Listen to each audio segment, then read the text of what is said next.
మరి అక్కడ రాఘవాపూర్ అనేటువంటి గ్రామంలో 70 ఎకరాల తన సొంత ల్యాండ్లో అడవిని పెంచి ఈరోజు కోట్లాది పక్షులు, పశువులు మరియు అదేవిధంగా జంతువులు అందులో ఈరోజు జీవిస్తూ ఉన్నాయి.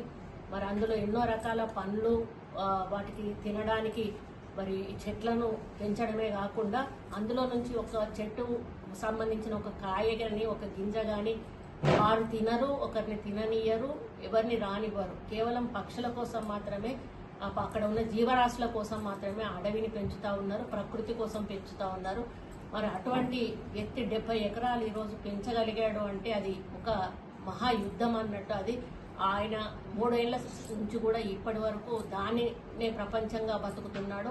ఆయనకు వెనకాల ఎంతో మంది సహాయ సహకారాలు అందించారు.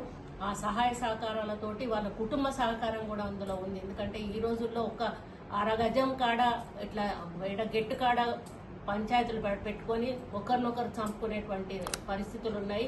పక్కోని భూమిలో ఏమి కబ్జా పెడదామా అని చూసేటువంటి రోజులు ఉన్నాయి. అటువంటిది ఒక కుటుంబం మొత్తంగా ఒకటిగా ఉండి 70 ఎకరాల స్థలాన్ని ఈరోజు మరి వారు పెద్ద అడవిగా నిర్మించడం అనేది మామూలు విషయం కాదు. మానవ నిర్మిత ఫారెస్ట్ ఇది.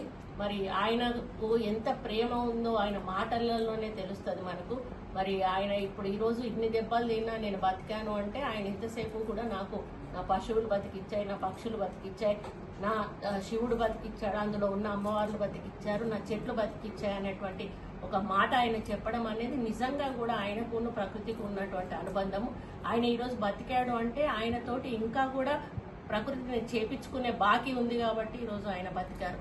ఎందుకు నేను ఇంత వివరంగా ఈ వీడియో చేస్తున్నాను అనంటే, మనము గ్లోబల్ వార్మింగ్ సైడ్ వెళ్ళిపోతా ఉన్నాము. అసలు ఎన్విరాన్మెంట్ను మెయింటైన్ చేయట్లేదు, బయోడైవర్సిటీని మెయింటైన్ చేయట్లేదు. దీనివల్ల మనం అందరం కూడా అనారోగ్యానికి గురవుతున్నాం.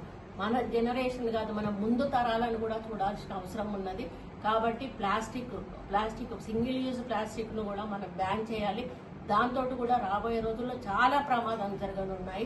అదేవిధంగా మీకు ఎక్కడ వీలుంటే అక్కడ ఒక మొక్క 2 మొక్కలు మీ పేరు మీద, ఒకరి పేరు మీద, లేకపోతే మీ తల్లి పేరు మీద కానీ, తండ్రి పేరు మీద కానీ, మీ పుట్టినరోజు కానీ, మీ పెళ్లి రోజు కానీ, ఈ విధంగా ఏదో ఒక రోజు ఒక మొక్కను నాటండి. మరి ఆ విధంగా నాటినప్పుడు ఒక్కొక్కరు ఒక మొక్కను నాటితే మన 5-6 కోట్ల మంది ఉన్నాం. ఒక్కొక్క మొక్కకు అన్ని కోట్ల మొక్కలు అవుతాయి. కాబట్టి స్కూల్ పిల్లలను కూడా ఇన్వాల్వ్ చేయాలి, కాలేజ్ పిల్లలను ఇన్వాల్వ్ చేసి మనం పర్యావరణ పరిరక్షణ చేయాల్సిన బాధ్యత మనందరి మీద కూడా ఉంది. కాబట్టి దీనికి ఉదాహరణగా సత్యనారాయణ గారిని తీసుకోవాలని, ఒక వ్యక్తి 70 ఎకరాలు నిర్మించినప్పుడు మనం ఒక చెట్టు నాటలేమా? ఆ ఒక్క చెట్టే మనల్ని రక్షిస్తుంది. కాబట్టి మీరు దయచేసి మొక్కలను నాటండి, అడవులను నరకకండి, చెట్లను నరకకండి, పచ్చదనాన్ని పెంపొందించండి. మరి గాలి, వాతావరణం సమతుల్యంగా ఉన్నప్పుడే మన ఆరోగ్యం కూడా బాగుంటుంది. భవిష్యత్తులో మన పిల్లల ఆరోగ్యాలు కూడా బాగుంటాయి. కాబట్టి భవిష్యత్తులో మన పిల్లల కోసం మనం ఇప్పటి నుంచే ఒక ఆలోచనతోటి ముందుకు పోయినట్టయితే తప్పకుండా మన ప్రపంచంలో ఒక పర్యావరణ పరిరక్షణ అనేది జరుగుతుంది. కాబట్టి ఈ విధంగా మీరందరూ కూడా ముందుకెళ్లాలని, సత్యనారాయణ గారిని ఆదర్శంగా తీసుకోవాలని చెప్పి, మనం అంత అడవి పెంచకపోయినా పర్లేదు, ఆయన 70 ఎకరాలు పెంచినప్పుడు 7 చెట్లు కాదు, 7 చెట్లు కూడా కాదు, ఒక్క చెట్టు పెడితే సరిపోతుంది. ఆ విధంగా మనం ముందుకెళ్దామని తెలియజేసుకుంటూ వారికి నా హృదయపూర్వక ధన్యవాదాలు. ఎందుకంటే వారు తన ప్రాణం మీదకి తెచ్చుకున్నారు ఈరోజు.